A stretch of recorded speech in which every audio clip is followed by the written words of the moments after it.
घर घर भक्ति की शक्ति चैनल में आपका स्वागत है।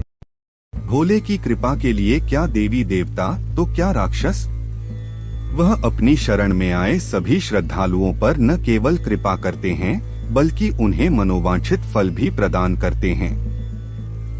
ऐसी ही एक कथा जुड़ी है मृत्यु के देवता यमराज से।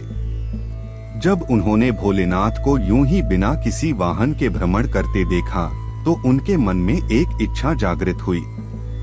बस फिर क्या था, यमराज ने भगवान शंकर के समक्ष अपनी इच्छा प्रकट की और फिर क्या हुआ, आइए इस कथा के जरिए विस्तार पूर्वक जानते हैं।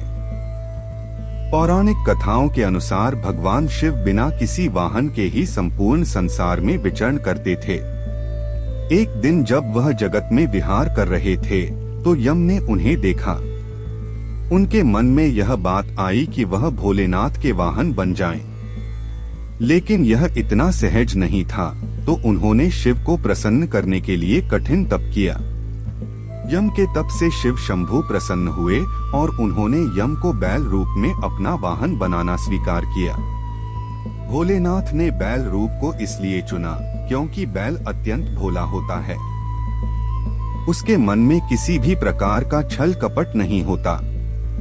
यही वजह है कि भोले बाबा ने बैल यानी कि नंदी को अपना वाहन नियुक्त किया। यही नहीं, शिव जी ने नंदी को अपना प्रधान सेनापति भी बनाया।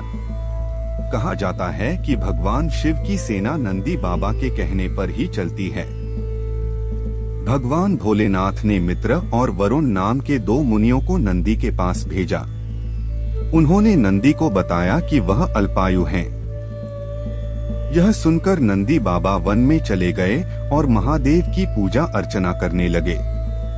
उनकी पूजा से भोलेनाथ प्रसन्न हुए और नंदी को मृत्यु भय से मुक्त करके अजर अमर होने का आशीर्वाद दिया।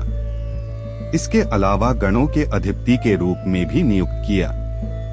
कथा मिलती है कि जब असुरों और देवताओं के बीच समुद्र मंथन चल रहा था और उसमें से विष निकला था, तो उसे शिव ने धारण किया था। लेकिन विषपान के दौरान कुछ बूंदें जमीन पर गिर गई थीं और उन्हें नंदी ने अपनी जीभ से चाट लिया था। नंदी के इस भाव पर भोले अत्यंत प्रसन्न हुए। इसके बाद भगवान ने नंदी को अपने सबसे बड़े भक्त की उपाधि दी। साथ ही उन्होंने कहा कि जो शक्तियां उनकी हैं वह नंदी की भी हैं। भोलेनाथ की कृपा पाने को ज्ञान स्वरूप तप और विष की बूंदे को चाटने की पवित्रता नंदी बाबा की महिमा को और भी बढ़ा देती हैं। आपको शिव जी की कहानी कैसी लगी कमेंट करके जरूर बताएं। अगर आप लोगों को ये कहानी अच्छी लगी हो तो वीडियो को लाइक करना और चैनल को सब्सक्राइब करना ना भूलें।